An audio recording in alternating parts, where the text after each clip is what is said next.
Question number 31 में कह रहा है the moment of inertia of a uniform cylinder of length L and radius R about its perpendicular bisector is I. So what is the ratio of L by R such that moment of inertia is minimum. तो इसमें देखो दो बातें हैं. एक तो हमें पहले इसका moment of inertia about an axis passing through centre पता होना चाहिए.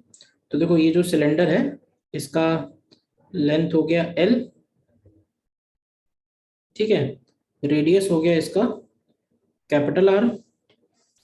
और अगर हम इसका परपेंडिकुलर बाइसेक्टर बनाए तो ये इसका परपेंडिकुलर बाइसेक्टर बनेगा, ठीक है.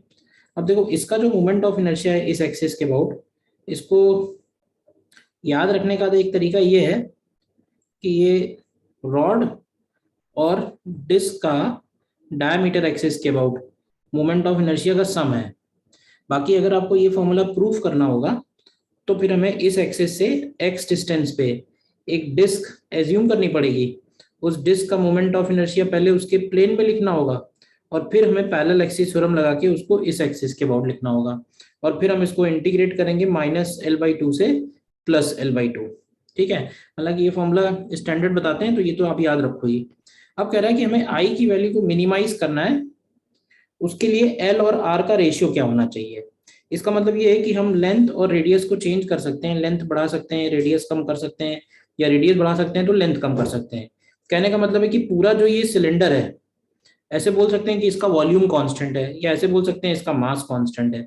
मतलब मास कांस्टेंट रखते हुए, वॉल्यूम कांस्टेंट रखते हुए इसका हमें एल बाई आर का रेशियो फाइंड करना है जिससे मोमेंट ऑफ इनर्शिया मिनिमम हो, ठीक है. तो देखते हैं इसमें क्या करते हैं कि लेट इसका हम लोग let m is equal to constant. और आप ध्यान से देखो कि अगर हम इसका m लिखेंगे तो क्या इसके m को ऐसे लिख सकते हैं, रो डेंसिटी इनटू इसका वॉल्यूम. तो वॉल्यूम बनेगा पाई आर स्क्वायर एल. तो यहां से अगर हम आर स्क्वायर की वैल्यू निकालें तो आर स्क्वायर की वैल्यू आएगी m upon rho pi L. और आर स्क्वायर की ये वैल्यू हम लोग इक्वेशन 1 में रख देते हैं. तो आई की वैल्यू आएगी ml²/12 प्लस mr²/4. तो m की जगह आएगा m, r स्क्वायर की जगह हो जाएगा m² अपॉन ये हो जाएगा 4 रो पाई l. देखिए ध्यान से. और अगर हमें इस फंक्शन को l के रिस्पेक्ट में मिनिमाइज करना है तो हम लोग इसका l के रिस्पेक्ट में डेरिवेटिव निकाल के उसको 0 कर सकते हैं. तो l के रिस्पेक्ट में डेरिवेटिव निकालेंगे तो ये आएगा ml/6 माइनस देखिएगा ध्यान से, ये आएगा m² अपॉन 4 रो पाई l². देखो and this is equal to 0. तो एक m इसमें से कैंसिल हो जाएगा. तो जरा l³ की वैल्यू निकालिए क्या आती है यहाँ से, ठीक है ना. तो l³ की जो वैल्यू आएगी यहाँ से वो देखिए आप ध्यान से, तो ये बनेगी 6m². इसको भी कैंसिल करें तो ये 3m हो जाएगा, 3m अपॉन 2 रो पाई, ठीक है.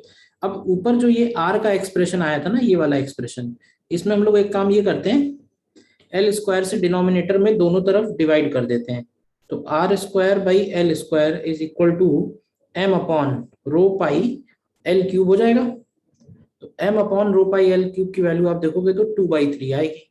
तो यहाँ से डायरेक्टली अगर l/r चाहिए तो ये √3/2 बन जाएगा, यानी कि ऑप्शन बी करेक्ट आएगा.